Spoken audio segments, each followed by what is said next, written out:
Hello, अस्सलाम वालेकुम बेटा। Today's paper is O level chemistry 5071 and it's MCQ paper November 25 and the variant is 11. Question number 1. The pressure of a sample of gas is reduced. तो इससे क्या फर्क पड़ेगा? तो अगर आप प्रेशर रिड्यूस कर देते हैं ना किसी गैस के सैंपल पे, तो इसका जो है ना वॉल्यूम जो है वो इंक्रीज कर जाएगा।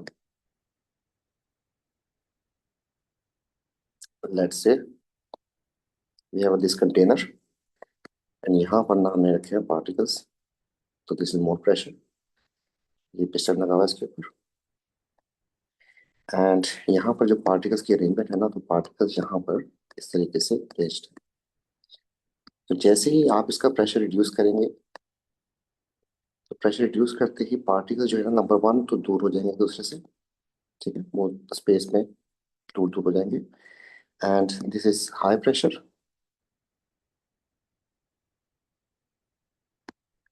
जबकि दिस इज लो प्रेशर। तो लो प्रेशर पे क्या क्या होगा? वॉल्यूम ऑफ एयर जो था पहले कम था, अब ज्यादा हो जाएगा and distance between particles increase कर जाएगा। पहले पार्टिकल्स बहुत करीब करीब थे, अब पार्टिकल में डिस्टेंस बढ़ जाएगा। तो D should be the correct answer. Question number 2 states of metal से again and he is asking about diffusion. देखिए, डिफ्यूजन जो है दो चीजों पे डिपेंड करती है। नंबर वन एमआर पे, नंबर टू टेम्परेचर पे। एमआर एंड टेम्परेचर, एमआर के साथ ना इनवर्सली रिलेशन होता है, मतलब the lighter particle diffuse faster and heavier particle जो बड़े होते हैं वो डिफ्यूज कम करेंगे। एंड अगली चीज है टेम्परेचर, जितना ज्यादा टेम्परेचर एक्चुअली उतनी ज्यादा kinetic energy, so they will move faster. तो टेम्परेचर जो है आपके पास वो डायरेक्टली हो रहा है, तो जितना ज्यादा टेम्परेचर होगा उतना क्विकली होगा। तो टेम्परेचर आपके पास ये दो हो जाएंगे और एमआर जो है ना उसका वो इन्वर्सली होना चाहिए, मतलब कम होना चाहिए लाइटर पार्टिकल। इसमें कार्बन डाइऑक्साइड आ रही है, कार्बन डाइऑक्साइड का मास बन जाएगा 12 + 32 इज इक्वल टू 44। जबकि नियॉन जो है सिंगल मोनोएटॉमिक होता है, इसका एमआर जो है दैट इज 20। तो इनमें से जो है लाइटर पार्टिकल आपके पास आ जाएगा डिफ्यूजन और नियॉन एंड हैवी टेम्परेचर तो आपके पास ज्यादा टेम्परेचर एंड लाइटर मास के साथ ये हो जाएगा answer. Question number 3, the main component of mineral X is calcium carbonate. It also contain grains of silicon dioxide. देखिए, ये भी एक कंपाउंड है और ये भी एक कंपाउंड है। जब वो कह रहा है कि आपके पास कैल्शियम कार्बोनेट के साथ साथ, तो if you have a calcium carbonate, तो इसमें वो कह रहा है कि आपके पास ना कुछ सैंड ग्रेन्स भी है। तो पहली बात तो ये मिक्सचर है, प्योर कंपाउंड नहीं होगा। X is a compound, no, X is a mixture. अगली बात वो कह रहा है कि it contains how many different elements. तो डिफरेंट एलिमेंट्स कौन कौन से होंगे? तो इसमें आपके पास कैल्शियम कार्बोनेट में आपके पास कैल्शियम है, ये कैल्शियम कार्बोनेट हो गया and let's say it is SiO2। तो आपके पास कौन कौन से एलिमेंट्स हो गए? एक तो इसमें हो गया Si, एक हो गया ऑक्सीजन, दोनों में कॉमन आ रहा है, एक आ गया कैल्शियम एंड एक आ गया कार्बन। तो चार एलिमेंट्स बन रहे हैं इनमें दोनों में मिला के, तो 4 आपके पास एलिमेंट्स होंगे, जिसकी बेस पे आंसर बन जाएगा आपके पास सी।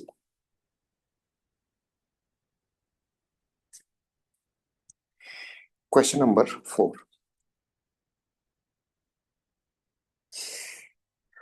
क्वेश्चन को गौर से रीड करना होता है। वैसे तो इस क्वेश्चन के अंदर उसने आपको दोनों चीजें पूछी हुई हैं, कभी एक चीज पूछे तो ख्याल करना होता है। टोटल नंबर ऑफ इलेक्ट्रॉन पूछा है उसने and number of electrons involve in bonding. देखिए, बॉन्ड भी उसने सही नहीं बना के दिया। पहले आप इसको डिस्प्ले करें सही तरीके से। तो आपके पास एन के साथ एक एच हो गया, ये भी एच हो गया, ये ओ है, इसके दरमियान भी एक बॉन्ड था। तो आपको बताया था डंडियां जितनी होंगी ना, हर डंडी का मतलब होता है दो इलेक्ट्रॉन्स। आपके पास एक डंडी हो गई, दो, तीन एंड चार, 4 स्टिक्स हैं, तो 8 इलेक्ट्रॉन्स शेयर्ड हो जाएंगे आपके पास, ठीक है, बॉन्ड्स में। एंड टोटल कितने हैं उसको काउंट करने के लिए इसमें आपके पास नाइट्रोजन एक है, हाइड्रोजन तीन है, एंड एक ऑक्सीजन। एक नाइट्रोजन के पास जो इलेक्ट्रॉन्स होते हैं दैट इज 7। एक हाइड्रोजन के पास, you can see from the periodic table, एक के पास एक होता है तो 3:1। एंड एक ऑक्सीजन था आपके पास, उसमें आ जाएगा 8। तो आपके पास 7 + 3 + 8, तो ये बन जाएगा 18। तो आंसर हो जाएगा C. Next question. Metal lose electron when they combine with non metal to form ionic compound. ठीक है, मेटल्स जो हैं वो नॉन मेटल्स को इलेक्ट्रॉन ट्रांसफर करते हैं। Calcium combine with hydrogen to form ionic compound calcium hydride. अब इसमें आपके पास कैल्शियम मेटल है, जबकि hydrogen is a non metal. Hydrogen जो है नॉर्मली तो नॉन मेटल के साथ नहीं आता है, तो उसके चार्ज +1 होता है। अब कैल्शियम के आउटर में जो दो इलेक्ट्रॉन है ना, 2 8 8 एंड 2, इसको ये दोनों इलेक्ट्रॉन जो है ना इसको ट्रांसफर करना है। अच्छा, हाइड्रोजन जो है ना उसके पास होते कितने इलेक्ट्रॉन्स हैं? एक ही इलेक्ट्रॉन होता है, तो इट नीड 1 इलेक्ट्रॉन। तो आपके पास ना होता ये है कि आपके पास हाइड्रोजन के पास, इसके पास भी एक इलेक्ट्रॉन, इसके पास भी एक इलेक्ट्रॉन है। कैल्शियम के पास दो इलेक्ट्रॉन सरप्लस, एक ये इसको देगा, एक ये इसको देगा। ऐसा करने से ये बन जाएगा आपके पास गेन करने नेगेटिव, एंड ये वाला भी आपके पास बन जाएगा नेगेटिव। अब वो पूछ रहा है कि how many electrons are there in outer shell of each two hydride. जो दो हाइड्राइड थे आपके पास, इनमें दोनों के पास कितने कितने इलेक्ट्रॉन हो जाएंगे? तो एक तो इसका अपना था, एक इसने गेन कर लिया, तो आपके पास दो दो इलेक्ट्रॉन मिलेंगे, नेगेटिव चार्ज आ चुका है। तो हर हाइड्रोजन ईच के पास जो है दो इलेक्ट्रॉन्स होंगे। एक उसके पास ऑलरेडी था और एक उसने गेन कर लिया है, तो इस तरीके से नेगेटिव चार्ज के ऊपर आ गया। Which property is diamond? Diamond lubricant, diamond is the hardest substance, lubricant तो ग्रेफाइट होता है। मेल्टिंग पॉइंट डायमंड का दैट वाज 3800 डिग्री सेल्सियस लिखवाया था आपको। Good conductor, no, can not conduct, has no free electrons. Extremely hard, yes. Good conductor में आपके पास ग्रेफाइट होता है because it has a free electrons. Which statement about the bonding of copper is correct? Copper एक metal है, और metal में bonding क्या होती है? आपके पास इलेक्ट्रोस्टैटिक फोर्स ऑफ अट्रैक्शन होती है। याद रखिएगा, 3 मार्क के लिए आ सकता है आपके पास थ्योरी में। तो किन के दरमियान होती है? ये बीच में जो फ्री इलेक्ट्रॉन्स होते हैं एंड पॉजिटिव आयंस। तो आपके पास हम इसमें लिखते हैं कि ये जो आयंस है ना स्टैटिक कैटायंस होते हैं, एंड ये जो है आपके पास डीलोकेलाइज्ड या फिर फ्री इलेक्ट्रॉन्स होते हैं। और अगली बात, तीसरा मार्क उठाने के लिए, they have a strong electrostatic force between metal ions and free electrons. तो copper is related to sea of delocalised electron. Copper atom नहीं होंगे, एटम काट दें, कॉपर आयंस होंगे। Sea of delocalised electron, share काट दें, तो C the correct answer. Next question. Aluminium react with sulphate to form aluminium sulphate. देखिए, aluminium की जो वैलेंसी है दैट इज 3, सल्फेट की जो वैलेंसी दैट इज 2। ये 2 यहाँ आ जाएगा, 3 यहाँ जाएगा, तो फॉर्मूला बन जाएगा Al2 एंड SO3 SO4 जो है वो 3 हो जाएंगे। तो आयनिक फार्मूला जो है, सल्फेट जो है आपके पास 3 होने चाहिए, तो 3 यहाँ पर आ रहा है, बस कोई और ऑप्शन बना ही नहीं। जबकि एल्यूमिनियम आपके पास 2 होने चाहिए थे, तो यहाँ से कोई और ऑप्शन नहीं बन रहा। क्या करें अब, जान छूटी। उसके बाद इंपेरिकल फार्मूला पूछा है। इंपेरिकल फार्मूला में हम क्या करते हैं, हर एटम को ऐसे लिखते हैं कि एल्यूमिनियम 2 हो जाएंगे। अच्छा, सल्फर जो है ना यहाँ पर आपके पास 3 हो जाएंगे, एंड ऑक्सीजन आपके पास हो जाएंगे 12। तो आपके पास ये इसका इंपेरिकल फार्मूला बन जाएगा। तो यहाँ से आपके पास ये ऑप्शन बन रहा है, तो C is the correct answer. Which statement is correct? The concentration unit is decimetre cube per mole. No, it is actually mole per decimetre cube. Empirical formula of a compound is always give actual. Actual number तो आपको empirical नहीं देता, molecular formula देता है। अच्छा जी, molecular formula of a compound always contain more atom than empirical formula. This is not correct. Mostly it's correct, मतलब आपके पास this is a molecular formula and this is also a molecular formula. इसको अगर आप short करते हैं तो इनमें से 6 से सब डिवाइड हो जाएंगे, तो इसको भी 6 से, इसको भी 6 से, इसको भी 6 से डिवाइड कर दे तो ये बन जाएगा CH2O। तो वो बड़ा होता है मॉलिक्यूलर फार्मूला, बिल्कुल फार्मूला कम होता है, लेकिन कभी कभी हम डिवाइड नहीं कर सकते, यही रहेगा, क्योंकि इसमें जो छोटा नंबर आ रहा है दैट इज वन, वन से अगर डिवाइड भी करेंगे तो वही रहेगा आंसर आपके पास। तो ये वाली बात जो है, ऑलवेज कंटेन मोर एटम्स, ये वाली बात गलत है। मोर होते भी हैं लेकिन हर वक्त नहीं होते हैं। Relative atomic mass of element is average mass of an atom relative to 1/12 of carbon 12। तो दिस इज ट्रू। ये आपके पास रिलेटिव एटॉमिक मास की डेफिनेशन थी, average mass of an atom relative to 1/12 of carbon 12। कैसे निकालते थे एवरेज, अगर आपको याद हो, एक 35 था, एक 37 था, तो 35 इंटू इट्स की percentage, if you remember, and 37 into its की percentage and divide by total number of particles 100 से, आपके पास 35.5 आता था। ये उसकी बात कर रहा है। Next question is from mole, quite simple, सिर्फ वाटर के बारे में इंफॉर्मेशन, लेकिन थोड़ा सा ग्लिच था यहाँ पर। उसने कहा कि हाउ मेनी एटम्स पूछे in this much grams of water. अच्छा, अब जो है ना, वाटर का मास दिया है, हम इसके मोल्स निकाल सकते हैं। तो यहाँ पर पहले लगाते हैं फार्मूला कि मोल इज इक्वल होता है मास अपॉन mr। तो मास इसका 27 दिया है, वाटर का mr होता है 18। तो 27 डिवाइड बाय 18 कर देंगे ना,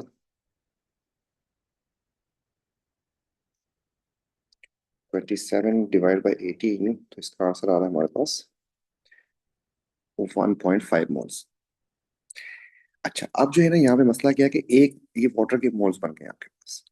अब आपको एक चीज और देखनी थी, एटम्स पूछे हैं उसमें। तो आप जो है ना, पहले स्टेप में ये करने के बाद आप लिखेंगे कि अगर एक H2O हो, इसमें आपके पास 3 एटम्स होते हैं, 2 इसके एटम है, एक इसका है।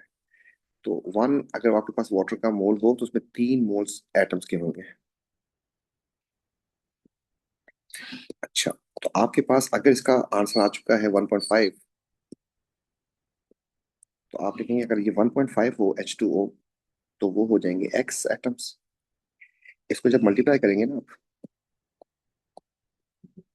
तो आपके पास आंसर आ जाएगा 4.5 एटम्स आ जाएंगे।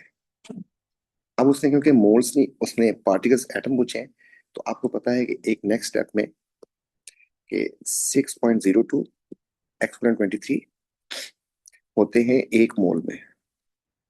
तो 4.5 मोल्स में हो जाएंगे आपके पास एक्स एटम्स। तो क्रॉस मल्टीप्लाई करेंगे, आपके पास आंसर आ जाएगा। आप जो है यहाँ पर 6.02 एक्सपोनेंट 23 इंटू 4.5 कर देंगे, तो आपके पास आंसर आ गया सी। इस क्वेश्चन को मैं किसी और तरीके से करवाता हूँ, दैट मेक बहुत इजी हो जाता है काम। वो ये था कि आपके पास मैंने कहा था मोल विदाउट इक्वेशन, अगर किसी को मसला हो तो वीडियो देख लीजिएगा, सारे क्वेश्चन आपके बहुत जल्दी 2 स्टेप में सॉल्व हो जाते हैं। इसमें देखिए उसने 2 बातें की है, नंबर 1 बात की है एटम की, नंबर 2 बात की है मास की। तो इसमें एक ही सब्सटेंस है, तो इसके लिए आप करना क्या होता है, तो इसके लिए मैं आपको इसको क्वेश्चन को यहाँ से उठाता हूँ और आप देख लें कि वो मेथड काफी इजी होता है। तो इसकी ले लेते हैं जी पिक्चर, और फिर यहाँ पे पेस्ट कर देते हैं। तो मेरा जो मेथड था उसमें सारे क्वेश्चन 2 स्टेप्स में हो जाते हैं। तो ये पेस्ट कर दिया इसको हमने। इस क्वेश्चन में देखें, आपने कभी जिंदगी में दोबारा करना हो ना, इसमें आपको ये बातें पता थी कि 1 मोल जो है आपकी इंफॉर्मेशन है, उसमें 6.02 एक्सपोनेंट 23 पार्टिकल्स होते हैं। ये पार्टिकल्स एटम्स मॉलिक्यूल्स कुछ भी, इसका मास जो है mr in gram and 24 decimetre cube, ये आपके पास इंफॉर्मेशन होनी चाहिए। अगला काम क्या था, मैंने कहा था आप ना इस क्वेश्चन को मैथमेटिकल फॉर्म में लिखते हैं। क्या पूछा उसने, उसने कहा एटम्स, एक्स एटम्स, और आगे लिखा हुआ आपके पास क्या चीज, 27 ग्राम H2O। तो ग्राम के नीचे ग्राम लिखते हैं एंड एटम्स के नीचे एटम लिखते हैं। ये आपके पास यहाँ पे इंफॉर्मेशन से आएगा। अच्छा, वाटर के लिए जो इसका मास बनेगा ना वाटर के लिए, वो बन जाएगा 18। ये आपने यहाँ पे लिख दिया। अब थोड़ा सा हल्का सा मसला, अगर मॉलिक्यूल्स कहता था तो मैं यहाँ पे 6.02 लिख देता। अब आपको पता है कि यहाँ पर इससे ना मेरे पास एटम से पहले मॉलिक्यूल्स आएंगे, तो इसलिए जो है आपको यहाँ पे ये छोटी सी वर्किंग करनी पड़ेगी। H2O में 3 एटम्स होते हैं, तो आप लिखेंगे 3 इंटू एटम्स कहाँ पे हैं? ये रहे आपके पास एटम्स। तो 3 इंटू 6.02 एक्सपोनेंट 23 कर देंगे ना, तब भी आपके पास वही आंसर आ जाएगा जो आ रहा था। तो इस तरीके से 2 लाइनों में हमेशा क्वेश्चन सॉल्व हो जाता है। Next question, next question again is from moles. तो यहाँ पे वो कह रहा है mixture of sodium hydrogen carbonate and sodium chloride heated.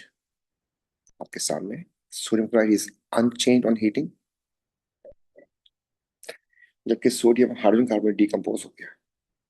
When this much gram of mixture is heated, the loss in mass is this much. What is the percentage by mass of sodium hydrogen carbonate is present in that?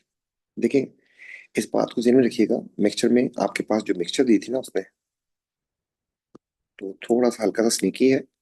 इस mixture में आपके पास sodium chloride भी है and sodium hydrogen carbonate भी है, तो और ये जो है ना अनचेंज रहेगा। इसमें जो है ना आपके पास दोनों चीजें हैं, ये भी है और ये भी है। इनमें से डिकम्पोज कौन कर रहा है? सिर्फ ये वाला। तो आपके पास ना ये जो डिकम्पोजिशन हुई है उसकी बेस पे आप इसी को निकाल सकते हैं। तो करते हैं शुरू। लॉस इन मास इतना हुआ है, बट इसमें से देखें स्टेट सिंपल, लॉस क्या हुआ? गैसेस लॉस हुई उनकी, तो आपके पास ना ये मास लॉस हुआ है इसका। इन दोनों को रिलेट करना है आपने, ठीक है। इसको नीचे लेके आए, इसके बारे में इंफॉर्मेशन ना ग्राम में दी हुई है, मतलब जबकि इसके बारे में जो मास ही दिया हुआ है तो आपने इसका भी ग्राम लिख दिया इधर। अब जो है ना इसकी जगह पे मुझे पहली लाइन जो है वो लिखनी थी किस चीज से? इक्वेशन से, कि कितने ग्राम से कितना लॉस होता है, एंड फिर जितना लॉस हुआ उसे में पहचानेंगे कितना इसका मास था असल में।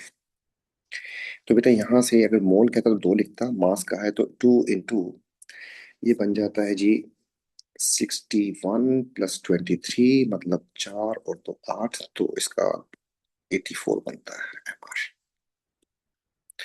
तो 2 मोल का मास हो जाएगा 284। इसका मास निकालना है, 1 मोल इसका है जिसका मास 44 होता है, इसका 18 होता है। तो आपके पास ना 44 + 18 जो है उसको जरा साइड भी कर लेते हैं, दोनों को ऐड करके लिखते हैं। 44 + 18 तो 12 एंड 62 ग्राम आपका लॉस होता है। अब आपका लॉस हुआ कितना इसमें से, ये बताएगा आपको। जो लॉस हुआ है ना इससे पता चलेगा ये कितना है। वो तो मिक्सचर का मास था, उसमें सोडियम क्लोराइड भी है, तो आप यहाँ पे लिखे आए इसको 1.5 से। अगर ये हो तो ये कितना होगा? इससे आपके पास हाइड्रोजन कार्बोनेट का मास आ जाएगा और बाकी मास कार्बोनेट का होगा, उसका सोडियम क्लोराइड का होगा फिर। तो बेटा ये बन जाएगा आपके पास 2 इंटू 84 इंटू कर देंगे जी 1.5 एंड डिवाइड बाई 62। इसका आंसर आ रहा है 4.065065 ग्राम आपके पास आ रहा है। Let me cross check. तो 84 इंटू 2 करना है, इंटू 1.5 करना है and divide by 62। The answer is 4.0। अब ये ना मास किसका है? सोडियम हाइड्रोजन कार्बोनेट का। कितने में? 6 ग्राम मिक्सचर के अंदर, और परसेंटेज निकालनी है। तो आपके पास जो है, आपको पता है कि 6 ग्राम जो है उसमें अगर आपके पास 4.0645 ग्राम जिसका आ रहा है, तो 100 में कितना आएगा? एक्स। तो इससे हमारे पास परसेंटेज आ जाएगी। तो आपके पास जो है वो थ्योरेटिकल वैल्यू एक्सपेरिमेंटल वैल्यू से करना है, इससे करना है, किसी भी तरीके से आपके पास आंसर भी आ जाएगा। तो इसको कर देना हमने 100 से मल्टीप्लाई एंड डिवाइड कर देना है 6 से, तो आंसर आ जाएगा इंशाल्लाह 67.74। तो ये बन जाएगा 68 वाला। सारे क्वेश्चन नहीं होते ऐसे मोल के मुश्किल, मतलब कुछ क्वेश्चन को टाइम मैनेजमेंट के लिए देने होते हैं, तो था थोड़ा सा हल्का सा ट्रिकी था। खैर okay. Electrolysis, electrolysis use to plate metal statue with silver. इसमें आपको 3 बातें याद करवाई थी। जो आपके पास ऑब्जेक्ट है ना जिसके ऊपर प्लेटिंग करनी है, वो आपके पास ना कैथोड पे होना चाहिए। तो स्टेच्यूजन आपका वो कैथोड होना चाहिए। दूसरी बात आपको क्या बताई थी, जो आपके पास एनोड होता है ना, वो होगा आपके पास डिजायर्ड मेटल का, मतलब जिस चीज की रेटिंग करनी है। तो आज आपके पास डिजायर्ड मेटल जो थी ना आपके पास, वो थी सिल्वर, तो सिल्वर का होना चाहिए, तो उसने पूछा तो नहीं है। एंड तीसरी बात थी कि इलेक्ट्रोलाइट क्या होगा। इलेक्ट्रोलाइट था soluble salt of desired metal. तो सॉल्युबल सॉल्ट ऑफ डिजायर्ड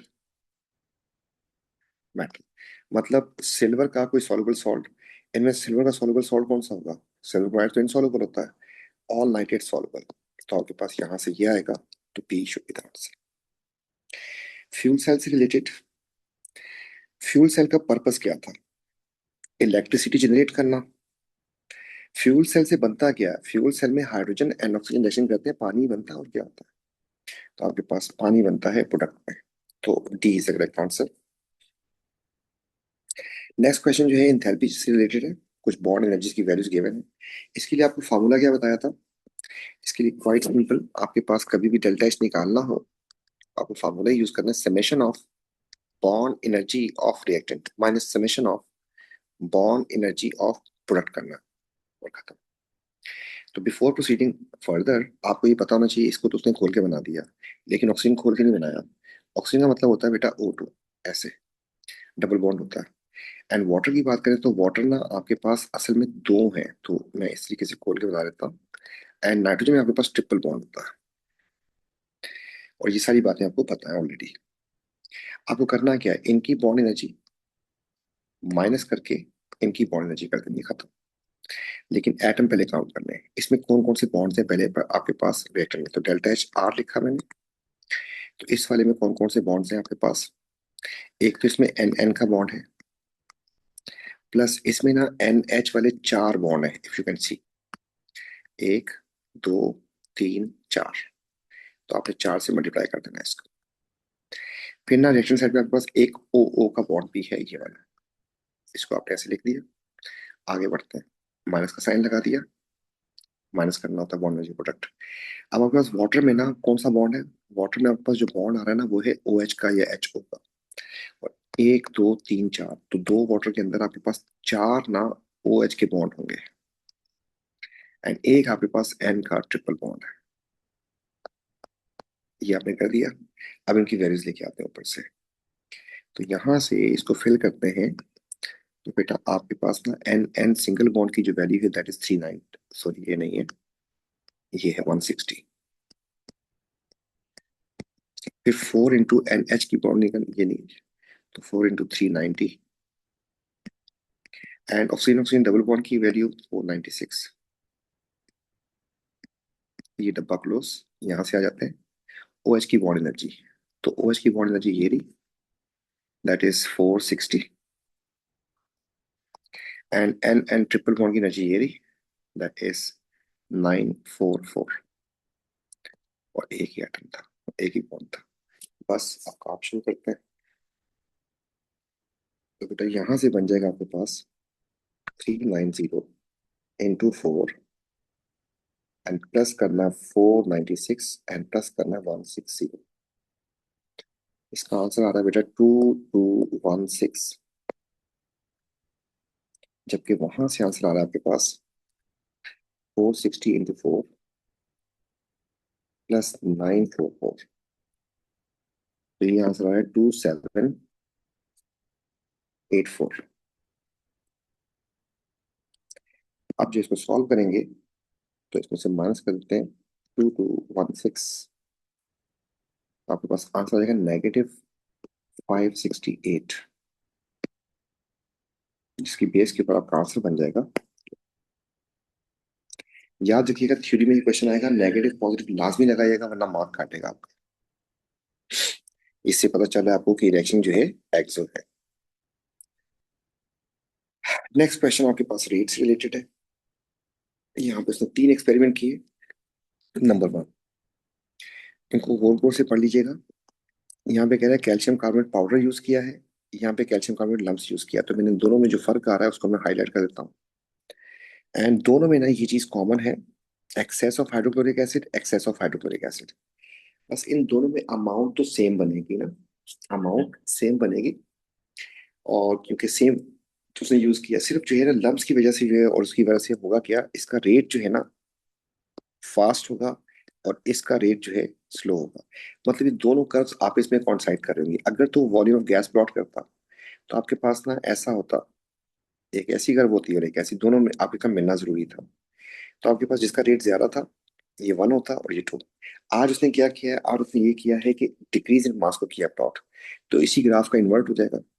तो इस केस में आपके पास एक जो था उसका मास कम होगा और दूसरे का भी मास कम होगा। ये बात बता रही थी आपको, जो कर्व वाई से ज्यादा पास होती है वो फास्ट होती है, तो ये वन होगा ये टू होगा आपके पास। तो इसलिए एक्सपेरिमेंट जेड जो है ना आपके पास, ये दोनों, ये आपके पास यही दो एक्सपेरिमेंट है, वन एंड टू। यहाँ से इसको मैच करते हैं। अब इनमें से जो वाई से ज्यादा पास है वो फास्ट है, तो फास्ट कौन सी वाली होनी चाहिए, एक्सपेरिमेंट नंबर वन। तो एक्सपेरिमेंट वन लिख दें और दूसरे वाले को टू लिख दें। तीसरे वाले में आइएगा, तीसरे वाले में उसने लम्स यूज किए, राइट, कैल्शियम कार्बोनेट के, तो रेट तो स्लो हो गया। उसने लेस हाइड्रोक्लोरिक एसिड यूज किया। अब कैल्शियम कार्बोनेट ज्यादा, इसका मतलब कैल्शियम, पहले तो एसिड ज्यादा था, एक्सेस में था, तो सारा कैल्शियम कार्बोनेट रिएक्शन कर दिया। अब सारा रिएक्शन तो नहीं करेगा।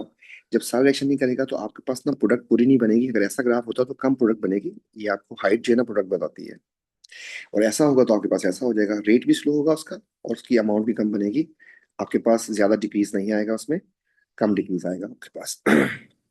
तो एक्स जो है आपके पास ये हो जाएगा एक्सपेरिमेंट नंबर तीन।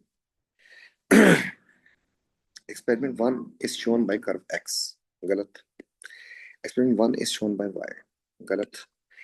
2 is shown by z, y. Yes. And 3 is shown by z. गलत। C is the correct answer. अगर इसमें किसी को मसला हो तो रेट ऑफ रिएक्शन की एक वीडियो है, लास्ट वीडियो, जिसमें ग्राफ्स के ऊपर मैंने काम किया। मेजोरिटी क्वेश्चंस की इस पर बेस्ड होते हैं, एटीपी के लिए बहुत ज्यादा इंपॉर्टेंट है ये। तो आप उस वीडियो को जाके देख सकते हैं, ताकि 7 से 10 मिनट का काम होगा तो आपका ये वाला ग्राफ वाला कॉन्सेप्ट जो है आपका सेट हो जाए। नेक्स्ट क्वेश्चन आपके पास रिवर्सिबल रिएक्शन है, ठीक है जी। तो यहाँ पे इक्विलिब्रियम या रेट की बात कर सकते हैं। कौन सी बात सही है, एक्टिवेशन एनर्जी क्या किया उसने भाई, व्हेन टेम्परेचर इज इंक्रीज्ड, तो टेम्परेचर ज्यादा करने से क्या होगा। देखिए आपको दो बातें यहाँ पे ना तंग करती हैं, ये फैक्टर्स जो है ना, टेम्परेचर, कॉन्सेंट्रेशन, प्रेशर, ये आपने रेट में पढ़े हैं और रिवर्सिबल में पढ़े हैं। तो वहां पर ना रेट का कब इफेक्टिव कोलिजन, रेट उसमें इक्वेशन नहीं देखनी होती थी। और इस तरीके से जब आपके पास आएगा क्या कहते हैं केमिकल इक्विलिब्रियम, तो आपको मैंने कुछ तस्वीरें याद करवाई थी वो याद रखनी है। तो अगर आपके पास ना यील्ड का वर्ड आता है तो फिर आपको ना 3 4 बातें याद रखनी है। और अगर आपके पास रेट की बात आती है तो फिर आपको ना सिर्फ इफेक्टिव कोलिजन के हिसाब से सोचना है। झील में आपको पता है कि अगर आप जो है रिएक्टेंट को ज्यादा कर देंगे तो रिएक्शन फॉरवर्ड जाएगा। अगर आप प्रेशर ज्यादा कर देंगे तो लेस मोल्स की तरफ जाएगा।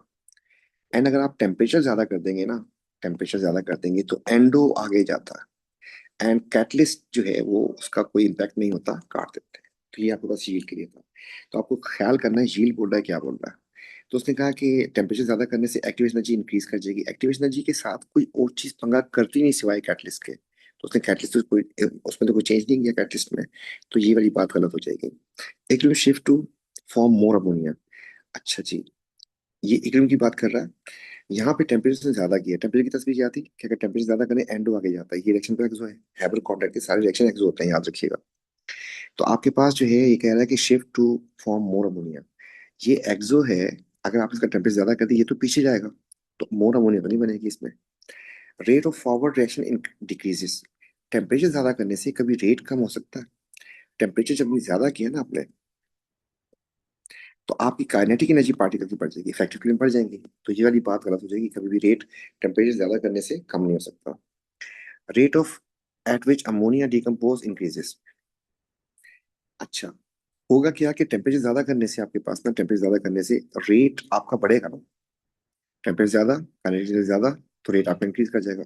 यहाँ पर रिवर्सिबल में आपके पास ना rate of forward is equal to rate of reverse होता है। तो उसने ये इस जगह से बात उठाई है, अगर आप टेम्परेचर ज्यादा करेंगे तो रेट ऑफ फॉरवर्ड इंक्रीज करेगा, तो रेट ऑफ रिवर्स भी इंक्रीज करेगा, क्योंकि दोनों बराबर होते हैं। इसलिए आपके पास आंसर इसका बन जाएगा ये।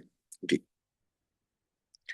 Next question 17, which statement is correct? Ethanoic acid is a weak acid because when added to excess of alkali not all react। ये बात गलत है। वीक एसिड डिसोसिएट कम होता है, पार्शली होता है, हार्डली होता है, लेकिन रिएक्शन तो कंप्लीट करेगा। ठीक है, तो ये वाली बात गलत है।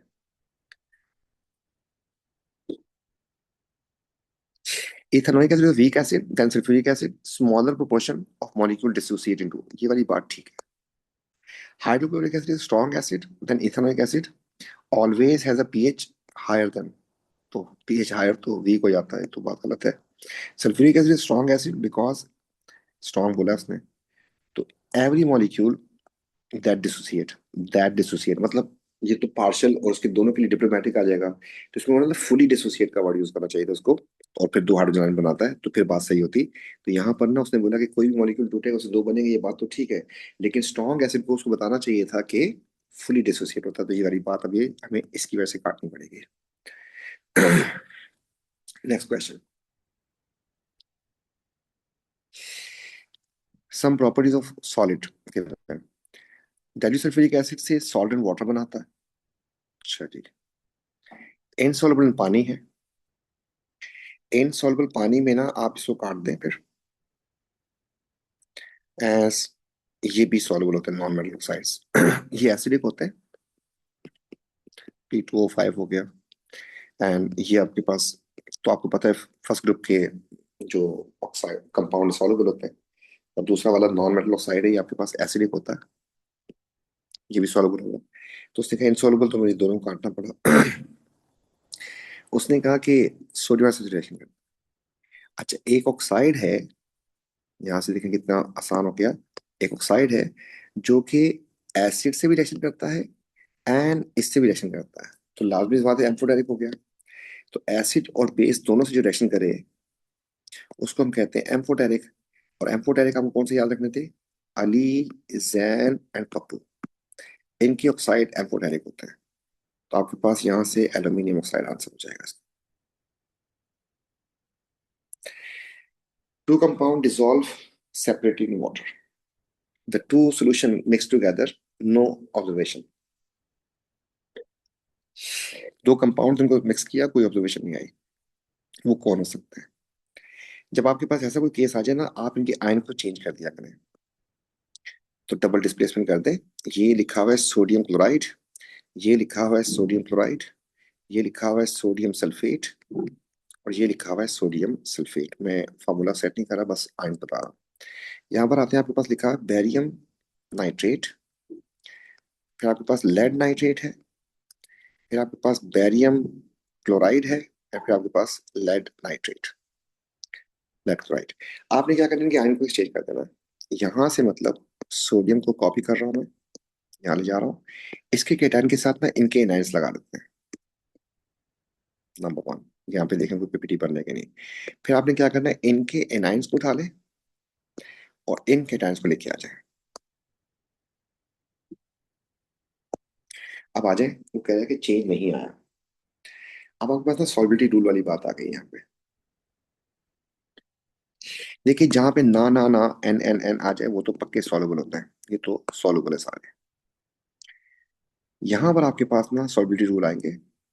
पहला आपके पास हेलाइड का, दूसरा आपके पास क्लोराइड का है। तो जो हेलाइड होते हैं ना, क्लोराइड, ब्रोमाइड, आयोडाइड, ये सारे सॉल्युबल होते हैं, इनमें एक्सेप्शन थी। एंड सल्फेट भी सारे सॉल्युबल होते हैं, इसमें भी एक्सेप्शन थी। ऊपर वाले में एक्सेप्शन थी आगा पप्पू, नीचे वाले में थी काबब।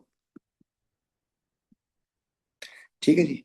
आपके पास सल्फेट की बात करते हैं ना अगर इसकी, तो सल्फेट आपके पास दो आ रहे हैं, नीचे लेके आए। Barium sulphate will be insoluble, lead sulphate will be insoluble. इसका मतलब पीपीटी बनेंगे यहाँ पर पीपीटी बनेंगे, यहाँ पर पीपीटी बनेंगे। ऊपर आते हैं हेलाइड की तरफ। हेलाइड को कलर किसी और से मार्क कर लेता हूँ, हेलाइड ये रहे। तो हेलाइड किसके साथ इनसॉल्युबल होते हैं? ये वाला इनसॉल्युबल होगा, इसमें भी आपके पास पीपीटी बनेंगे। जबकि यहाँ पर आपके पास पीपीटी नहीं बनेंगे, तो ये आंसर हो जाएगा नो पीपीटी, नो चेंज बोला था उसने, तो आपके पास यहाँ पर आ जाएगा। इसके लिए भी छोटी सी वीडियो है सॉल्युबिलिटी रूल्स की, उसको आप देख लीजिएगा, ये आपको फिर आसान हो जाएगा। वैसे तो पूरा एसिड बेस सॉल्व जो है आपको आना चाहिए सही तरीके से। ये पीरियड में कुछ पार्ट बनाए, कुछ एलिमेंट्स बनाए। बेटा ये ग्रुप 1 होता है आपके पास, ये 2 होता है, यहाँ पर चलते ना 3 होता है। 3 में ना पहला छोड़ के ना यहाँ से आपके पास ना स्टेयर केस चलती है, मैं जरा बोल्ड करके बना दूं। यहाँ से आपके पास स्टेयर केस चल रही होती है। अब उस तरफ वाले सारे नॉन मेटल्स हैं, ये वाले सारे नॉन मेटल्स होते हैं, जबकि इस तरफ वाले सारे के सारे मेटल्स होते हैं। शुरू करते हैं। Compound between x and W is covalent. X यहाँ पर है एंड डब्ल्यू यहाँ पर है, तो एक मेटल है, एक नॉन मेटल है, तो ये कोवलेंट नहीं हो सकता, आयनिक होगा। W gases and RTP. अब ये जाके हमें मैच करना है पीरियोडिक से। थोड़ा स्नीकी हो गया, क्योंकि सारे नॉन मेटल गैसेस नहीं होते। तो अगर आप पीरियड में पहुंचेंगे ना, तो आपको यहाँ पर हीलियम मिलेगा, ये तो सारी गैसेस होती हैं। यहाँ पर आपको मिलेगी फ्लोरीन, यहाँ पे आपको मिलेगी ऑक्सीजन, यहाँ पे मिलेगी आपको क्लोरीन। अच्छा, फ्लोरीन भी गैस होती है, क्लोरीन भी गैस होती है, ऑक्सीजन भी गैस होती है, यहाँ पे नाइट्रोजन होती है, वो भी गैस होती है। लेकिन नीचे वाला ब्रोमीन जो है ना, वो लिक्विड हो जाता है। तो आपके पास उसने इसका कहा गैस है, ये वाली बात ठीक हो गई है। एंड इनके दरमियान कोवलेंट बॉन्डिंग होगी, क्योंकि आप इसमें जब जुड़ेंगे तो CL के दरमियान नॉन मेटल एंड O के दरमियान भी, तो आपके पास XY react to form, react more vigorously than Z and Y। कहाँ है XY?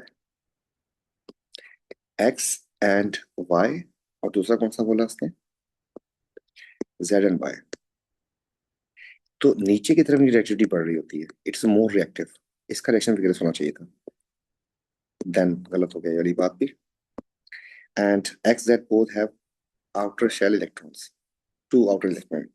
तो एक्स में तो 1 इलेक्ट्रॉन है, एंड जेड में भी आपके पास 1 इलेक्ट्रॉन है, तो ये बात भी गलत हो गई, तो ग्रुप 1 कहेंगे। Next question, group 1 lithium sodium potassium show trend in their melting point and reaction with water. Group 1 वालों के बारे में बात कर ले हम लोग। ग्रुप 1 वाले जो होते हैं ना, lithium sodium potassium rubidium caesium francium, इनकी है तो मेटल्स ही, इनकी कुछ प्रॉपर्टीज ऐसी हैं जो इनको ना बाकी मेटल से यूनिक बनाती हैं। तो वो क्या क्या थी, लेट मी चेक, अगर मेरे पास मिल जाता है मुझे तो। पीरियोडिक टेबल, ये एक दफा रिकॉल कर लीजिएगा। पीरियोडिक टेबल, आई गेस आ गया ये। जी, ग्रुप 1 की प्रॉपर्टीज को जरा देख लें, एक दफा नजर मार लें, ताकि जो है तुम्हारा मसला ना हो। ग्रुप 1 वाले जो होते हैं ना, इनको एल्कली मेटल्स कहते हैं। ये सॉफ्ट मेटल होते हैं, can easily B cut by knife ना, बहुत रिएक्टिव होते हैं, एयर से रिएक्शन कर सकते हैं, इनको हम ना ऑयल के अंदर डिप करके रखते हैं। पानी से लेस डेंसर होते हैं, फ्लोट करते हैं, एंड रिएक्ट विगरसली विद पानी, कैचेस फायर, फ्लोट करते हैं और कैच करते हैं। अच्छा, इनके जो मेल्टिंग पॉइंट होते हैं लो होते हैं। अच्छा, लो कितने लो होते हैं? सोडियम ना टॉप पे होता है एंड फ्रेंसियम नीचे होता है। इसका मेल्टिंग पॉइंट सिर्फ 98 डिग्री, मतलब वाटर बॉयल होने से पहले पहले ये मेल्ट हो जाता है। मेटल्स नॉर्मली ऐसे नहीं होते, इसका 30 होता है। तो आप देखें, पहले तो बात लो है दोनों के, और नीचे की तरफ और डिक्रीज हो रहे हैं। तो they have a low melting point and their melting point decreases down the. और रिएक्टिविटी इनकी नीचे की तरफ इंक्रीज करती है, क्यों? इसलिए कि जब इलेक्ट्रॉन निकालना होता है ना, इनको इलेक्ट्रॉन लूज करना है, तो इलेक्ट्रॉन लूज करना बड़े साइज के लिए आसान होगा, क्यों? Electron will come away from the nucleus, so removal easier. तो आपके पास इस बेस के ऊपर इस क्वेश्चन को जो है करते हैं। तो यहाँ पर आते हैं जी ग्रुप 1। तो देयर मेल्टिंग पॉइंट डिक्रीजेस, ये बात सही है, इंक्रीज वाला काट दें। And reaction with what, less vigorous नहीं, मोर विगरस हो जाएगा, नीचे वाले ज्यादा विगरस करते हैं, इलेक्ट्रिसिटी बढ़ रही होती है। तो ये हो जाएगा आपका आसान से। नेक्स्ट क्वेश्चन, ग्रुप 7 से रिलेटेड है। Chlorine gas is bubbled into samples of potassium iodide, potassium bromide. आपके पास रिडॉक्स भी बन सकता है, तो क्या चेंज होगा या नहीं होगा? आपके पास ना ऊपर फ्लोरीन होती है, फिर नीचे क्लोरीन होती है, फिर ब्रोमीन होती है, और फिर आयोडीन होती है। नीचे की तरफ रिएक्टिविटी जो है ना डिक्रीज कर रही होती है, ऊपर वाले ज्यादा ज्यादा रिएक्टिव होते हैं, नीचे वाले कम, मतलब दिस इज अ मोर या most reactive and this a least.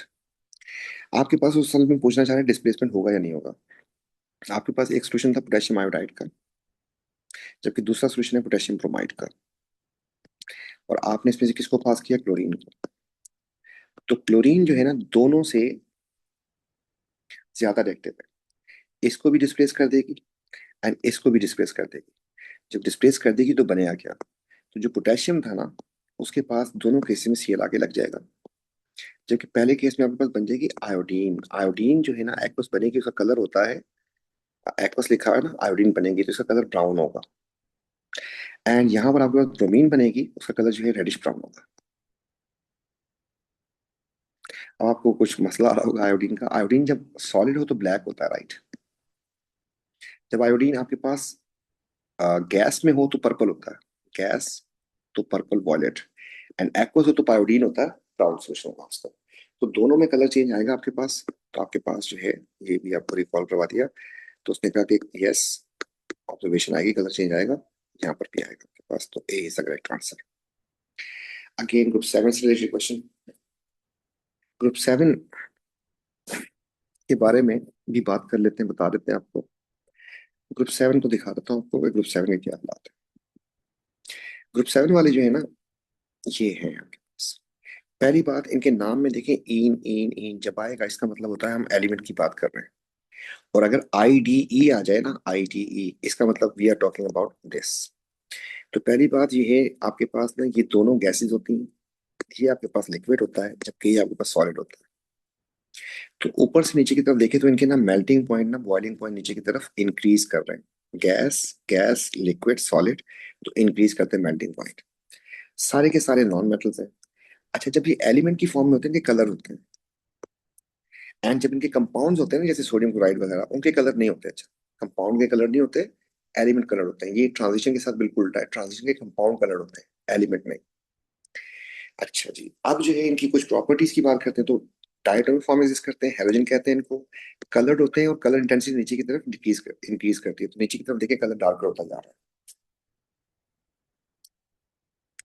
Low melting point boiling point होते हैं, इंक्रीजेस डाउन द ग्लोब, इनके मेल्टिंग एंड बॉइलिंग पॉइंट लो होते हैं सबके, नीचे की तरफ इंक्रीज कर रहे हैं, सॉलिड का मेल्टिंग पॉइंट ज्यादा होता है, गैस का कम होता है, ठीक है। रिएक्टिविटी, इनकी रिएक्टिविटी, इनको क्या करना होता है, इलेक्ट्रॉन गेन करना होता है, तो इनकी रिएक्टिविटी ऊपर वाले ज्यादा रिएक्टिव होते हैं, दीज आर मोर रिएक्टिव, और ये नीचे वाले। क्यों इलेक्ट्रॉन गेन करना किसके लिए आसान हो जाएगा आपके पास, तो अगर आपके पास हमने कोई डायग्राम बनाई है, यहाँ पर ये बनी हुई है आपके पास, तो देखिए इसको इलेक्ट्रॉन गेन करना है और इसको भी इलेक्ट्रॉन गेन करना है, इसका न्यूक्लियस ये रहा, इसका न्यूक्लियस ये रहा। तो यहाँ पर ना फोर्स ऑफ अट्रैक्शन ज्यादा ज्यादा स्ट्रॉन्ग रहेगी, जबकि यहाँ पर फोर्स वीक आएगी, तो गेन करना इसके लिए आसान हो जाएगा, this is more reactive, this is less reactive. तो इनकी रिएक्टिविटी कॉन्ट्रडिक्ट करती है किसके साथ, ग्रुप 1 वालों के साथ। तो ये जो है आपके पास आ जाएगा यहाँ से, ये कुछ प्रॉपर्टीज हो गई इसकी। अब जो है शुरू करते हैं। Going down the group, number of electron in atom increases by 8 for each noble gas. Sorry, मैंने ग्रुप 7 बोल दिया, ग्रुप 8 है, सॉरी सॉरी सॉरी, ग्रुप 8 के बारे में बात हो रही है। These are noble gases. तो नोबल गैसेस में वो कह रहा है कि जब नीचे की तरफ मूव करते हैं, इलेक्ट्रॉन 8 से बढ़ते हैं, आपने देख लिया होगा, कई दफा क्वेश्चन पूछा उसने। पहला इसमें हीलियम आता है ग्रुप 8 में, उसके बाद नियोन आ जाता है, फिर आपके पास आर्गन आता है। देखिए इसका एटॉमिक नंबर 2 होता है, इसका आपके पास 10 होता है, इसका आपके पास 18 होता है। तो इसमें जो है ना आपके पास कितने का चेंज आया, 8 का। इसमें कितने का चेंज आया, 8 का। आगे जाके चेंज ज्यादा होता है, तो number of electron in increase by 8 for noble gases, ये ज्यादा का फर्क आएगा। मैं आपको दिखा देता हूँ टेबल में, ज्यादा का चेंज आना ही आना है, रोटेट, ये रहा। तो अगर आप देखें ना यहाँ से यहाँ, तो आपके पास 8 का ही चेंज है, फिर 10 से 18 में जाएंगे, फिर 8 का चेंज आएगा, लेकिन 18 से 36 में जाएंगे ना, 18 का चेंज आ गया। तो हर बार 8 का चेंज नहीं आ रहा, ज्यादा का भी आ रहा। तो ये वाली बात जो है आपकी यहाँ पर रॉन्ग हो जाएगी, बाय 8 वाली। Going down the group, number of electron in outer shell increase. Outer shell में तो ग्रुप 8 के तो increases by 8 for each noble gas. एक minute, number of electron same same नहीं स्टेटमेंट लग रही। अच्छा, आउटर शेल में, आउटर शेल में 8 का इंक्रीज आएगा, तो ये तो बात गलत है। इसके आउटर में सिर्फ 2 होंगे, इसके आउटर में आपके पास 2 8 होंगे, इसके आउटर में 2 8 एंड 8 होंगे, फिर आपके पास आगे जाके। तो ये वाली बात जो है इसको देखते हैं जरा। Number of electron in outer shell same, outer shell के इलेक्ट्रॉन्स जो हैं वो सेम है इन ईच नोबल गैस, ये वाली बात गलत है। क्योंकि हीलियम में 2 होते हैं, बाकियों में 8 होते हैं, तो ये वाली बात गलत होती है। Outer shell of each is fully occupied by electrons. Yes, ये स्टेबल गैसेस होती हैं, नोबल गैसेस होती हैं, इनका आउटर शेल जो है ना वो कंप्लीट होता है, फुली ऑक्यूपाइड होता है। तो अगर आप हीलियम की बात करते हैं तो फुली ऑक्यूपाइड, इसमें देखें तो फुली ऑक्यूपाइड, इसमें देखें तो फुली ऑक्यूपाइड, ये वाला आंसर बनेगा डी। क्वेश्चन नंबर 24, कौन सी बात ठीक है? एल्यूमिनियम फूड कंटेनर में यूज करते हैं, रेजिस्टेंट टू कोरोजन है। हाँ, फूड में कोई मिक्सिंग ना हो एज कम्पेयर टू कोई और मेटल यूज करते हैं कंटेनर, तो वो जो है उसका जो है रिएक्शन कर सकता है उसके साथ, तो ये वाली बात ठीक हो सकती है। Second statement, the aluminium is use in manufacture of aircraft. Low ductility, no, low density होना चाहिए था, तो ये वाली बात गलत हो जाएगी। Copper is use in electrical wiring because low density. अरे गुड कंडक्टिविटी की वजह से करना चाहिए था, लो डेंसिटी की वजह से तो नहीं, इसकी डेंसिटी वैसे कम भी नहीं होती ट्रांजिशन मेटल्स की, हाई होती है। Copper is use in manufacture of overhead cable, इसको यूज ही नहीं करते ओवरहेड केबल में, ओवरहेड केबल में हम यूज करते हैं एल्यूमिनियम को, ठीक है। एंड अनरिएक्टिव ऑक्साइड लेयर, ये भी एल्यूमिनियम की प्रॉपर्टी है, तो कॉपर की नहीं है, तो आपके पास वन ही सही रही। ब्रास, तो ब्रास जो है, इसमें देखिए ब्रास एंड ब्रॉन्ज, इन दोनों में ना आपके पास बी आ रहा है। इनमें जो मेन मेटल होता है ना वो आपके पास होगा कॉपर। तो ब्रास में, आस में आपके पास जेडन आ जाता है एंड इसमें आपके पास टेन आ जाता है, मतलब सना, ठीक है। तो याद रखिएगा, दिस इज एक्चुअली टेन, और sorry bronze, and this is brass. तो ब्रास पूछा था ये लॉय वाले चैप्टर में, उसमें था। अगेन आपके पास आ गया जी सैक्रिफिशियल प्रोटेक्शन या फिर रस्टिंग से बचाने के जो मेथड्स से। देखिए, डायग्राम शो मेटल एक्स, ये मेटल एक्स जो है ना यूज कर रहा है दो तरीके से। देखिए, आपको रस्टिंग से अगर बचाना होता है ना तो दो तरीके हैं। एक तो ऑयल ग्रीस, वो तो अलग है, उसको कवर करना होता है आपको। एक आपके पास इलेक्ट्रोप्लेटिंग होती है और एक आपके पास होती है सैक्रिफिशियल प्रोटेक्शन। जो मेटल्स को अटैच किया जाता है या प्लेट किया जाता है ना, वो दो तरीके का होता है।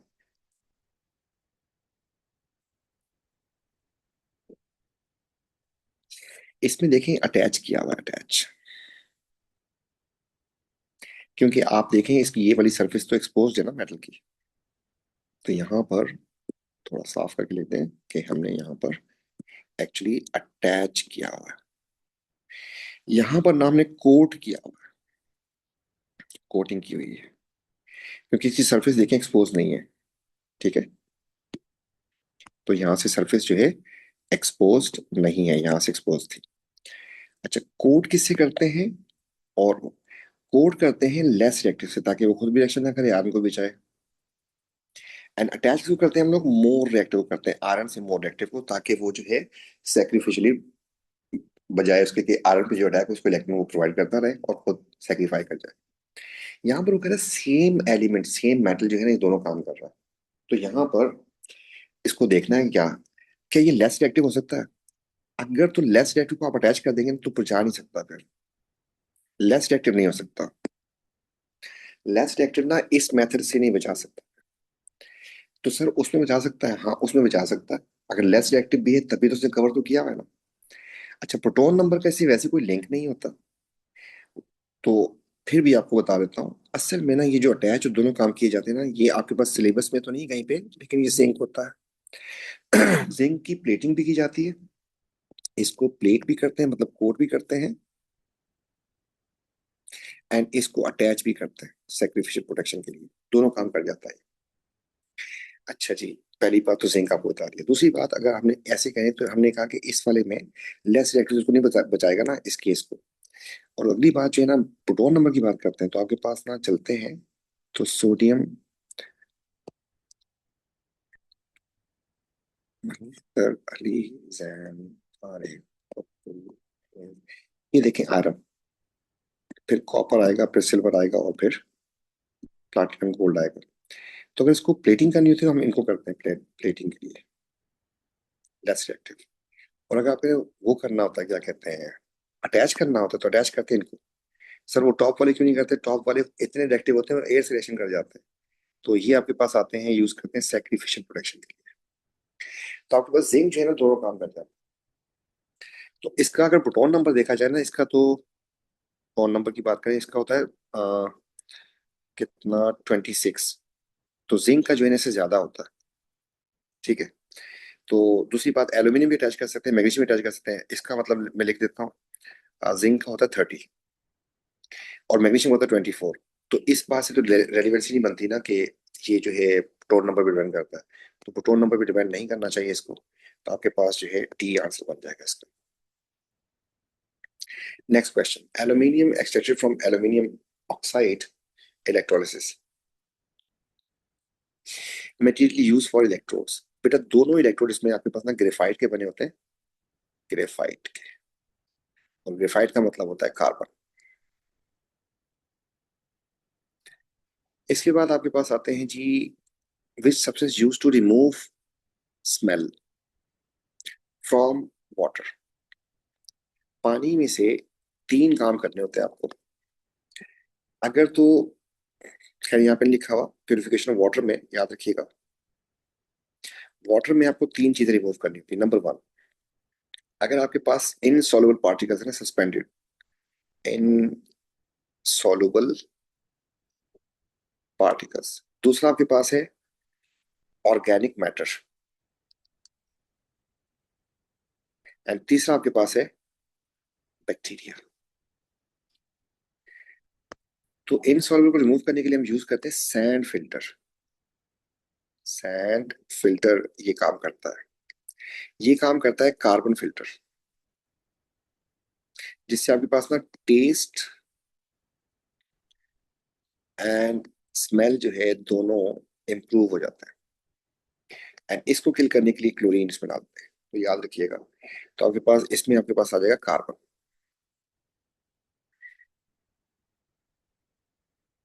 Next, carbon dioxide, methane, oxygen involving carbon cycle. Carbon cycle अब नहीं है आपके पास। इनमें से ग्लोबल वार्मिंग कौन करेगा? ग्लोबल वार्मिंग के लिए आपके पास यहाँ पर मीथेन और ये करते हैं लोग। तो इसको मैं दिखाने के लिए खोलता हूँ एयर को, आराम से देखें, अगर तो मिल जाए आराम से। Air, water.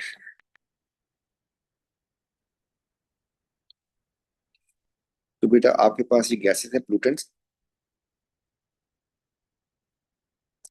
तो इनमें से आपके पास एक मैंने कहा था, carbon dioxide green house gas है, ग्लोबल वार्मिंग करेगी। मीथेन ग्लोबल वार्मिंग करेगी। ठीक है। सीएफसीज भी कर जाते हैं ग्लोबल वार्मिंग। ठीक है। एंड वाटर वेपर्स भी करते हैं, वो इसमें है नहीं। तो अब जो है वापस चलते हैं।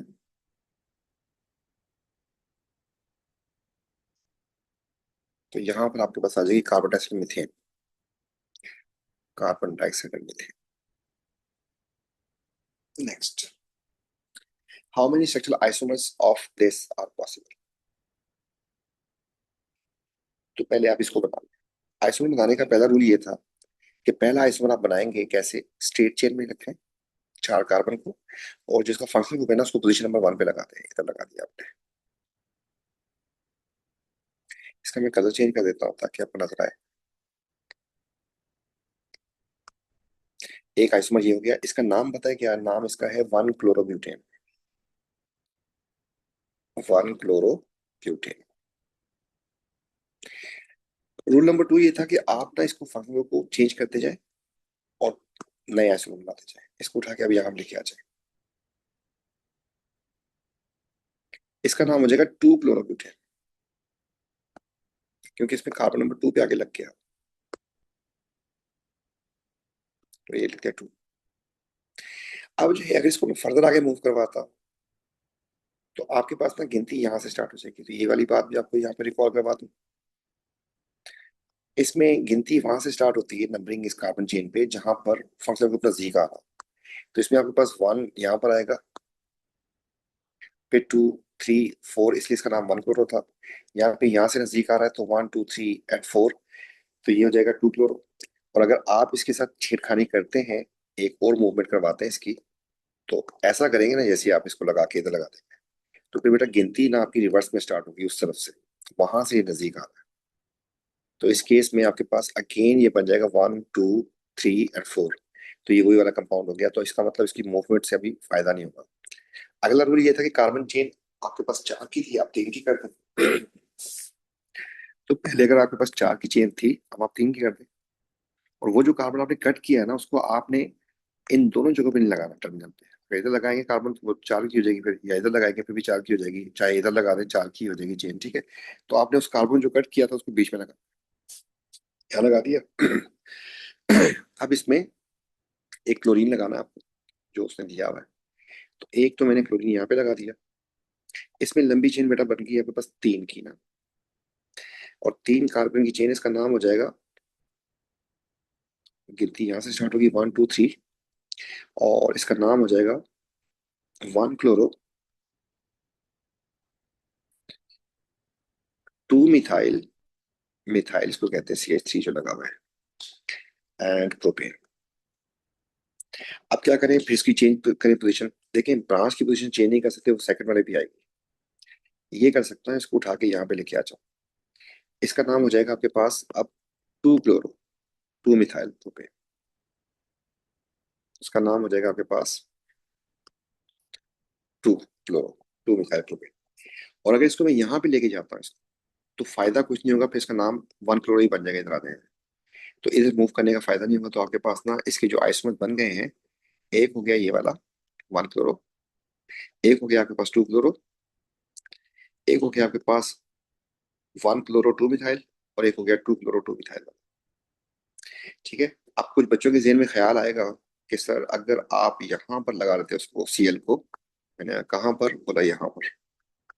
तो बेटा लंबी चेन में फंक्शनल ग्रुप होना चाहिए, फिर आपके पास लंबी चेन ये बनती। और गिनती आप स्टार्ट कर दे तो यहीं से करते 1 2 3, इसका नाम भी तो मिथाइल बन जाता ना, फिर 2 मिथाइल 1 क्लोरो। तो 1 क्लोरो एंड 2 पे मिथाइल है, तो ये वाला बन जाता। सही है, उसी को रीअरेंज किया तो आपके पास 4 बने इसमें आइसोमर्स। नेक्स्ट क्वेश्चन जो है आपके पास वो कह रहा है कि P is branched hydrocarbon. Branch hydrocarbon है, रेशियो कार्बन टू हाइड्रोजन की 1:2 है, मतलब कार्बन और हाइड्रोजन की रेशियो जो है ना 1:2 की है। तो ये किस में होती है आप सोचें पहले, कि CN and H2N की बात करना है। इसका मतलब ये एल्कीन होनी चाहिए और ब्रांच होनी चाहिए। इनमें सारी की सारी ब्रांच है और एल्कीन, एल्कीन आपके पास एक ये आ रही है, एक ये आ रही है और एक ये आ रही है। रेशियो इसमें ये होनी चाहिए। अब करते हैं फॉर्मूला काउंट। वैसे तो सीधा भी कर सकते हैं इसको, इसी को नीचे लेके आए। आप यहाँ पे लिखें कि CnH2n जो है ना उसका मास कितना बताया भाई ने, 56। अब इसमें n लिखा रहने दें, प्लस लगा दें, इसमें 2n भी लिखा रहने दें। बेटा कार्बन का मास होता है 12, हाइड्रोजन का मास होता है 1। इसका मतलब ये बन गया 12n and 2n is equal to 56। तो 14n is equal to 56 and n is equal to हो जाएगा आपके पास 56/14। तो आंसर आ जाएगा 4। 4 कार्बन होने चाहिए, एल्कीन भी होना चाहिए। तो आपके पास ये ऑप्शन तो कट गया, ये 2 रह गए। अब इसमें आपको चेक करना है कि इसका फॉर्मूला क्या बन रहा है। सी आपके पास 4 है और एच काउंट करके देखें आपके पास 8 आ रहे हैं। तो ये तो इसके साथ बिल्कुल मैच कर गया। इसमें आप देखेंगे ना, इसमें C4 मिलेंगे, एच आपको सिर्फ 6 मिल रहा है। तो ये आपके पास फॉर्मूला ही मैच नहीं किया इसने। तो B should be the correct answer. Next question जो है आपके पास, इसमें ये कह रहा है आपसे कि 2 कंपाउंड्स हैं, उनके नाम बताना है। अच्छा हुआ अभी करके आए नाम थोड़ी देर पहले। ये लंबी चेन, इसमें भी ये लंबी चेन।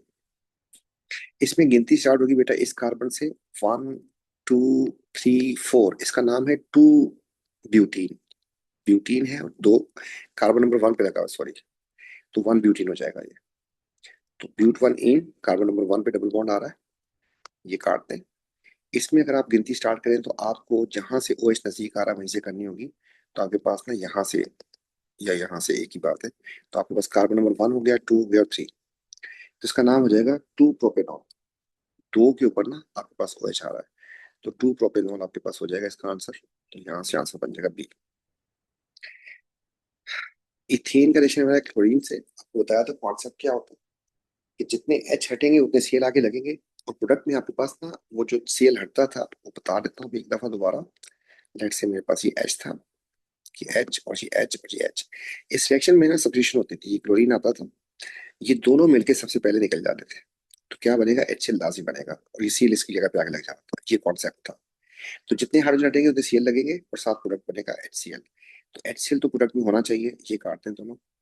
और जितने हाइड्रोजन हटेंगे उतने Cl आगे लगने चाहिए। तो यहाँ पर आपने 2 प्रोडक्ट आपके पास आ रहे हैं, तो यहाँ पर आपने क्या किया है, इससे ये बन गया, एक H हटा, गौर से देखें, दिखाते हैं आपको। इसमें CH3 ही है, ये जो CH2 था, 3 था ना, इसमें से एक हाइड्रोजन हटा, Cl आ गया उसकी जगह पे। जबकि इस केस में उसने 2 Cl, 2 हटाए, गौर से देखें, इसने 3 से ये 2 2 कर दिए, और Cl तो लगाया ही नहीं उसने, इसको काट दें। तो आंसर बन जाएगा बी। तो जितने H हटेंगे उतने Cl आके लगेंगे उस पर। नेक्स्ट क्वेश्चन जो है, इनमें से कौन एडिशन रिएक्शन करेगा। बेटा एडिशन रिएक्शन करते हैं एल्कीन्स, और एल्कीन का फॉर्मूला क्या होता है, CnH2n, मतलब उनमें कार्बन कार्बन डबल बॉन्ड होता है। अब उसने क्या किया, डबल बॉन्ड आपको दिखाया नहीं है, तो टेंशन ना ले, खोल दें इसको। खोल दें तो इस पे 3 H आ रहे हैं पहले वाले कार्बन पे, अगले वाले कार्बन पे H एक आ रहा है, अगले वाले पे भी एक आ रहा है, और अगले वाले पे 3 आ रहे हैं। इंट्रो में बता दिया था हर कार्बन की वैलेंसी 4 पूरी होनी चाहिए, इसकी पूरी, इसकी पूरी, लेकिन इनकी वैलेंसी 3 3 हो रही है, तो इसका मतलब इसमें डबल बॉन्ड है। तो ये तो एल्कीन हो गया, करेगा। अगले वाले को खोल के देखना है तो देख ले, इसमें डबल बॉन्ड आपको नहीं मिलेगा, इसमें ना 2 H लगाया हुआ है, अगले वाले पे भी 2 H है, अगले वाले पे 3 है, तो उसकी वैलेंसी पूरी है। ये एन है, तो ये तो इन था, लेकिन दिस इज एन, तो ये तो एडिशन नहीं करता, सब्स्टिट्यूशन करता है। इसमें भी देखिए आपके पास बीच वाली चेन में अगर CH2 आ रहे होते हैं, ये सैचुरेटेड है, ठीक है। बीच वाली चेन के अंदर अगर CH2 आ रहे हैं तो सैचुरेटेड है, ये भी एन है, एसिड है। और इसमें भी देखें तो बीच वाली चेन में ये आ रहा है, टर्मिनल पे ये आ रहा है, तो ये भी एन ही बनता है। तो ये एडिशन नहीं करेगा, एडिशन के लिए एल्कीन चाहिए था, A is answer. Next question, carboxylic acid की कौन सी बात सही है। Carboxylic acid prepared by oxidation of alkane, no alkane नहीं, एल्कोहल से बनता है ऑक्सीडेशन से। इट डिग्रेड्स ब्रोमीन वाटर ना, ये काम एल्कीन करती है। React with alcohol to form ester, yes, carboxylic acid alcohol से रिएक्शन करते हैं, एस्टर बनते हैं, ये बात बिल्कुल ठीक है। React with carbon to form salt, hydrogen and water का, हाइड्रोजन नहीं बनती, कार्बन डाइऑक्साइड बनती है गैस। नेक्स्ट जो आपके पास आ गया जी पॉलीमर से रिलेटेड, तो ये कंडेंसेशन पॉलीमर बनेगा, आपको नजर आ रहा है। तो आपने करना क्या होता था, इसका OH जाएगा, उसका H जाएगा, यहाँ से जुड़ जाएंगे। जब जुड़ेंगे ना तो आपके पास ना C डबल बॉन्ड यहाँ से बचेगा, और वहां से बचेगा आपके पास NH, ये लिंक बनेगा इनके। इस तरीके से पीछे जाएंगे तो आपके पास CH2 6 टाइम, वहां से भी इसका ना फिर NH बचेगा, लंबी लाइन कर दें। यहाँ से आपके पास बचेगा इधर से CH2 एंड 4 टाइम्स, एंड इसका भी OH उड़ जाएगा यहाँ से, ऐसा हम पॉलीमर। तो वैसे पहचान के लिए आपको कहा था कि डब्बों के दरमियान जो लिंकेज आएगा ना उनकी साइडों से भी वही आना चाहिए।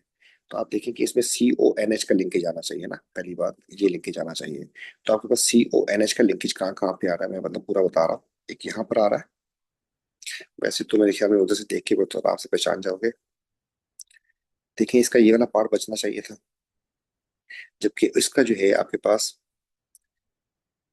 ये वाला पार्ट बचना चाहिए, मतलब एक अच्छा होना चाहिए। तो आपके पास ये देखें, इधर से NH बच गया, और इधर से आपके पास CO बच गया, तो ये तो बिल्कुल सेट बैठ रहा है ना, सही है। दूसरे वाले भी आपको नजर आ गया होगा मसला, इसमें तो आपके पास एक तरफ उसने CO लगाया, एक तरफ NH लगाया, एंड सिमिलरली दूसरे वाले मॉलिक्यूल में भी ऐसे ही किया हुआ है। तो हमारे पास दोनों तरफ इस डब्बे के CC है, या दोनों तरफ ये वाला गलत हो जाएगा, एंड अगला वाला भी गलत है। कैसे है, देखें गौर से। इस वाले में अगर आप देखते हैं और इस वाले में देखते हैं। तो ये लिंकेज तो बिल्कुल सही बनाया है, लेकिन जो CO वाला था ना डब्बा, इसमें आपके पास 6 कार्बन थे, इसने कितने बना दिए? और 4 थे, आपने इसने 6 बना दिए, और उसके 6 थे उसने 4 कर दिए, इसलिए गलत हो गया। एंड द लास्ट वन में भी आपके पास यही एक मुसीबत आ रही है जिसकी वजह से गलती हुई है, और उसने उनको भी सॉल्व किया हुआ है। इनमें से मेजर कौन सा वाला है? बेटा इसका नाम तो बीकर है, राइट? बीकर। इसका नाम पिपेट है। इसका नाम मेजरिंग सिलेंडर है, जबकि इसका नाम ब्यूरेट है। तो आपके पास मेजरिंग सिलेंडर हो जाएगा आपके पास C। इसके बाद वो कह रहा है जी कौन सी बात ठीक है? R is completely insoluble. देखिए अगर इनसॉल्युबल होता ना तो फिर ये यहीं पे होता, डॉट मूव ही ना करता। तो ये वाली बात तो गलत हो जाएगी आपके पास, काटते हैं इसको। इनसॉल्युबल होता तो मूव ही नहीं करता। RFQ is greater than RF of S। बेटा Q जा रहा है यहाँ पर, ज्यादा डिस्टेंस ट्रेवल किया इसने, एंड S ने किया है कम। तो ये बात ठीक है। तो Q की वैल्यू जो है S से ज्यादा होगी। ठीक है, जितना ज्यादा ऊपर होता है उतनी RF से ज्यादा होती है। X is a mixture of Q R S। X में आपके पास R तो है, Q भी है, लेकिन S तो नहीं है ना, S तो ऊपर जा रहा है। तो ये मिसिंग है आपके पास, ये वाली बात गलत है। The paper placed on solvent above baseline। The paper is placed in solvent with solvent above baseline। ये कह रहा है कि सॉल्वेंट आप यहाँ पे रखें। बेटा अगर यहाँ पे रखेंगे सॉल्वेंट तो ऊपर भी जाएगा, वो तो सारा का सारा पानी में नीचे आ जाएगा। तो बेस लाइन जो है ना आपकी हमेशा जो सॉल्वेंट लेवल होता है हमेशा बेस लाइन से नीचे होना चाहिए। तो आपके पास B ही बनेगा आंसर इसका, 39। सल्फर डाइऑक्साइड जो है उसको gas is prepared by heating sodium sulphide with hydrochloric acid. Acidic gas है and more denser than air.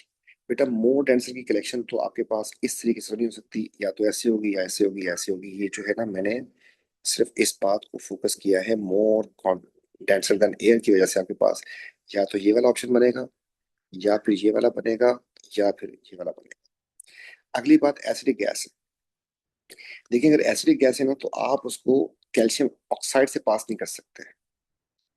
क्यों नहीं पास कर सकते? वो तो फिर इसमें एब्जॉर्ब हो जाएगी। Calcium oxide is a base, और वो गैस जो है एसिडिक थी तो वो तो यहीं पे रुक जाएगी, आगे जाएगी नहीं। This should be cancelled out. अब बच गए 2 ऑप्शन। श्योर। तो फर्क क्या है भाई? नहीं, दोनों में तो कोई फर्क नजर नहीं आ रहा। ओके, इस वाले में ना मसला ये है कि ऊपर से ब्यूरेट है ना, यहाँ तो टैप लगा बंद है। जो गैस बनेगी तो गैस यहीं से जाएगी। इस वाले में ना गैस जब बनेगी ना तो उसके पास यहाँ से स्केप करने का रास्ता है। तो इसको काट दे, ये आंसर कर दे, क्योंकि यहाँ से स्केप नहीं कर सकती। नंबर 1 टैप लगा, नंबर इसका सोल्यूशन बना, ब्यूरेट लगाएगी इसके ऊपर से।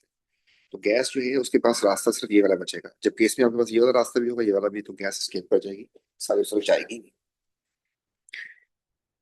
And 40, the colourless solution of compound W is tested with few drops of sodium hydroxide and few drops of aqueous ammonia. No PPT observed। इसमें आपके पास white PPT आएंगे, अमोनिया में तो इंसॉल्युबल भी रहेंगे। तो उसने कहा कि नो PPT, ये काट दें। इसमें आपके पास सोडियम हाइड्रोक्साइड से PPT आएंगे और इंसॉल्युबल रहेंगे, ये भी काट दें। कॉपर में ब्लू PPT आएंगे, कलरलेस सोल्यूशन में नहीं होता कॉपर का, तो ठीक है इसको काटना ही था। इसमें अगर उसको PPT नहीं होंगे। All ammonium salts are soluble. Nitrogen जहां पे भी नजर आए, सॉरी एन कहीं पे भी नजर आए, एन एन एन, ये हमेशा सॉल्युबल होते हैं। एक तो नाइट्रेट, एक आपके पास अमोनियम, और एक आपके पास ग्रुप 1, ये हमेशा सॉल्युबल होते हैं, इसके PPT नहीं आते। तो इसकी बेस के ऊपर PPT नहीं आएंगे, तो ठीक आंसर हो जाएगा। तो ये था बेटा आपका पेपर November 25 एजेंट 11। मिलते हैं इंशाल्लाह नेक्स्ट पेपर के साथ, तब तक के लिए टेक केयर, अल्लाह हाफिज।